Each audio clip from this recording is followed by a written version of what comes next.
Coach PJ here with Greta, my running partner. I just completed our run this morning. She was a champ again. Really no stopping, no distractions, very little.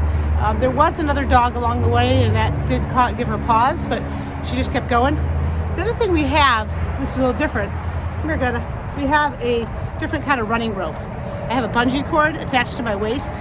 It gives me a little bit more freedom to run her and let her run, and if she stops or slows down, there's a little bit of give.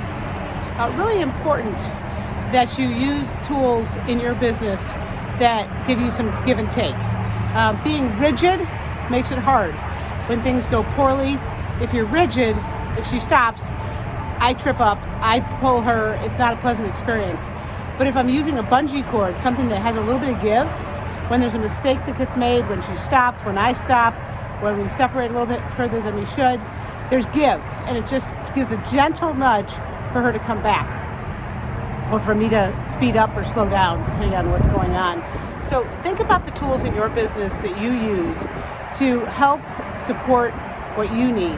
How do they help give you the awareness of when you're going too fast, too slow? What are you using? Because that element of running and no distractions is important. But also, if you're running without any kind of guide, that also gives you a problem because you could be running in the wrong direction. So I use the rope to keep her on task, to keep her guiding, to guide her along the way, to keep her focused. It's just one of the easiest tools I've found to use that. When you think about your own business and the distractions that come up, think about how do you put things in place that get you back on track, because that's really where the power is. We're not all going to stay hyper-focused, but if we have the ability to stay on track, then we can easily get back without straying off dramatically. So just some thoughts for today.